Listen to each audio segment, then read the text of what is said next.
So hi guys, say hi! Hi guys!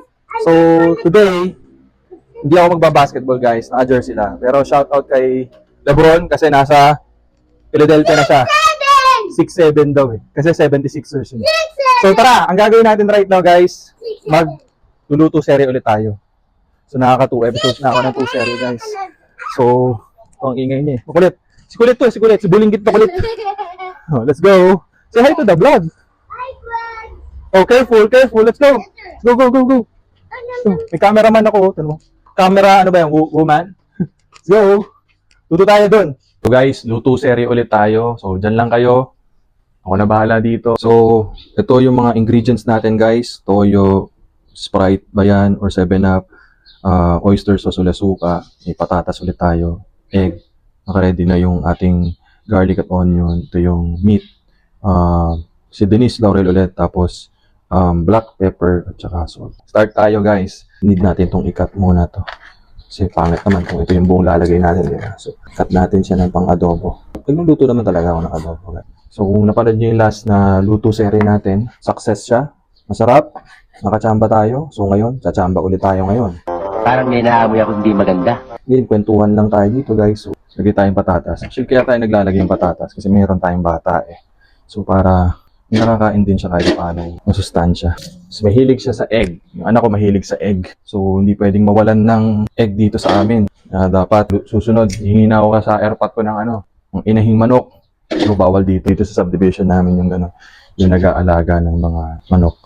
Kayo ba kapag nagluluto kayo ng adobo, naglalagay ba kayo ng Sprite? Actually, first time ko maglalagay ng Sprite ata ngayon, or sabihin natin 7-Up. Madalas lang ako, suka lang ako. Pero meron ba yan dito sa inyo na parang may specialty niya adobo, meron pa siyang extra special na nilalagay? So meron ako napapanood guys, Royal lang nilagay.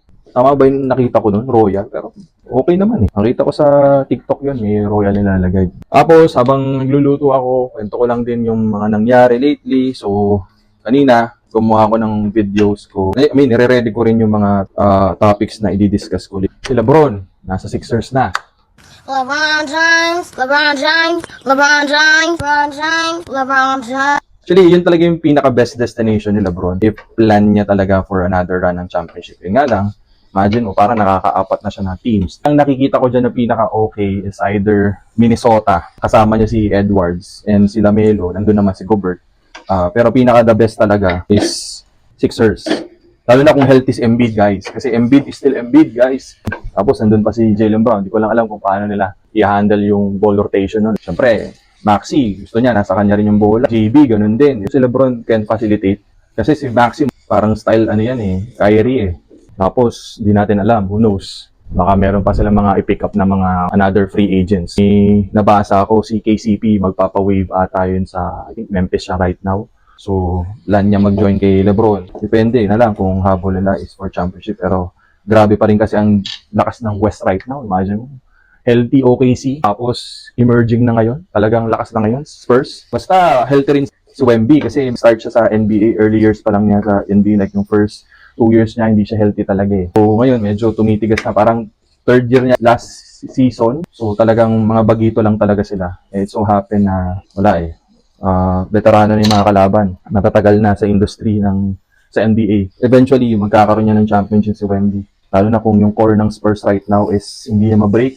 Nakita niyo naman din laruan ni Harper, di ba? Siguro sa gagawin natin sa mga ganitong vlogs na cooking series, hahaluan natin ng may konting chismisan ng basketball. Actually, I love talking about basketball talaga, lalo na NBA ang pinag-uusapan, guys. So, let's go na sa sibuyas at saka bawang. So, bawang muna tayo. So, yun nga guys, going back sa NBA topics, no? Sino bang, napupusuan yung mag-champion? Ang tagal na guys, nung last na may nag-back-to-back or nag-3-peat. Last na nag-back-to-back, I think Golden State pa. Tapos last na nag-3-peat is, hindi naman nag-3-peat ang Golden State eh. Na-break din kasi siya ni LeBron ng time na yun na natalo nila yung 73-9 na record. Lakers ang last na nag-3-peat.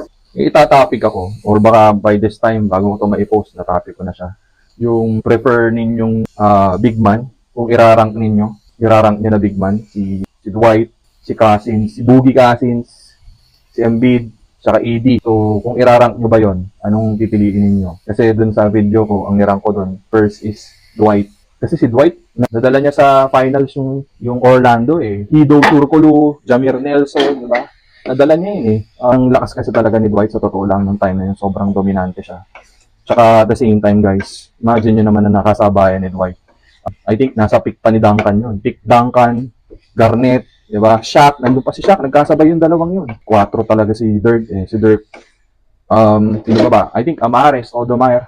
Ang lalakas nun eh. Ngayon kasi wala nang ganun eh. Parang nangibabaw na kayo si Joker na talaga eh. Si Joker, si Wemby. Kasi kung compare mo, Dwight, nadala niya talaga. Tsaka defensive player ata yun, 3 times. 3 times na defensive player yon. Second ko kasi champion siya with LeBron. Pero parang wala naman na-record si AD na defensive player kasi injuries problem kay AD. Yun. Injuries, problem kay AD. Pangatlo ko siguro sa ranking ko, sinabi ko naman to, si Embiid. Embiid kasi, yes, sobrang galing ni Embiid. At the same time, talagang yung offensive power ni Embiid, grabe. All around din naman si Embiid eh. So mayroon siyang diba nag-MVP si Embiid. Pero the problem din, issue always kay Embiid is yung health niya. Boogie Cousins, hindi kasi natin nakuha talaga or nakita yung ceiling ng prime ni Boogie kasi na ACL si Boogie Cousins. So, pero malakas din. Kaya nirarang ko sa 4. Mga what if yan eh. Paano kapag naging healthy talaga si Cousins? Diba? Hindi natin masasabi. Kasi prior Cousins, parang siya yung parang Joker type. Close. Parang 20, 10 average ng rebounds. Nagpa 5 assist din si Cousins. May depensa pa, diba? Pero the problem na ACL siya.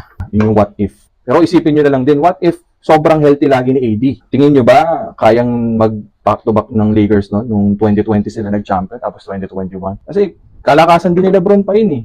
So guys, balik tayo dito, lagay tayong salt. Tapos pepper. Just adjust na lang tayo mamaya. Lagay natin siguro si Dennis. Laurel. So next is, ito paborito ko maglagay talaga ng bay leaf. Bay leaf ba tawag lang guys? Laurel. Ang bango kasi ng laurel guys. Ang bango. Dahil ko nalagay. Ano yan? The more, the merrier lagi. Then, kasi guys, sino naman mauna dito sa mga ina? Magkakaroon lang tayo ng elimination ulit dito, di ba? So, unahin natin yung toyo. Yung kanyang style lang naman yun. Oyster sauce. Ang dami ba ata nalagay na toyo? Okay lang, adjust na lang natin mamaya. Suka, lagay tayo suka. May lagay tayong tubig. Ito, di ko pa kasi natatry maglagay talaga ng ganito. Pero, try natin maglagay. Actually, inumin na lang natin. Joke lang. Lagay tayo. Natin pakuluan muna. Diba, sabi ko sa inyo, ako iinom na Sprite. Tignan natin habang napakuluan ko. Kampay! So, yan guys. Nag-add na ako ng water. Hindi ko na na-videohan. Dito na tayo sa adjustment part na sinasabi ko. Siguro lagay ko na yung patatas. Maniluto ko kanina. Tapos, pakukuluan na lang ulit natin.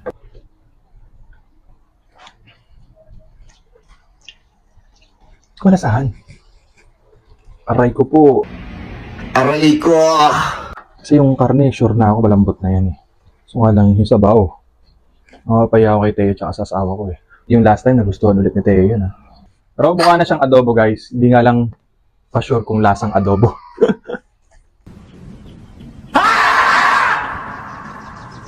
Aabutan na tayo ng ulan guys. Oh. Medyo kulimlim na. So, tatapos na to. Manulit natin. Yung karne, okay niya eh. Ulit natin.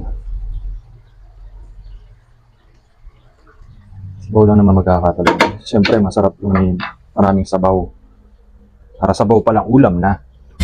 Bakit kailangan may sabaw? Nasaan ang sabaw? Laurel na kain ko eh. Para ito, okay na siya. Okay na. Okay na. So, lagay na natin yung eggs. Linis kamay ko guys. Don't worry.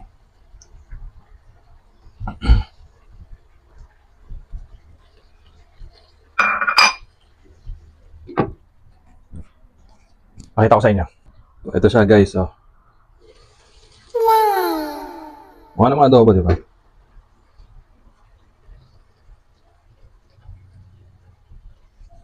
Guys, tikman natin siya kung masarap ba talaga. Baka kasi hindi masarap. So, kain tayo guys, kain. Teo, let's eat.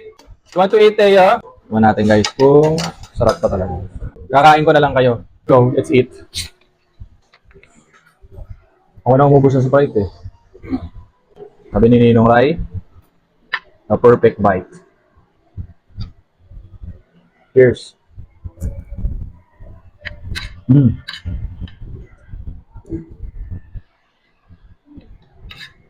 Hindi ka fake news. So yun guys, hope you like my video. Don't need to like, share, and follow my social media platforms. This is Timo. I'm out. God bless. Stay safe and peace, peace. Bye-bye. I just had to let you know you're. What's up guys? Wala dito yung channels ko.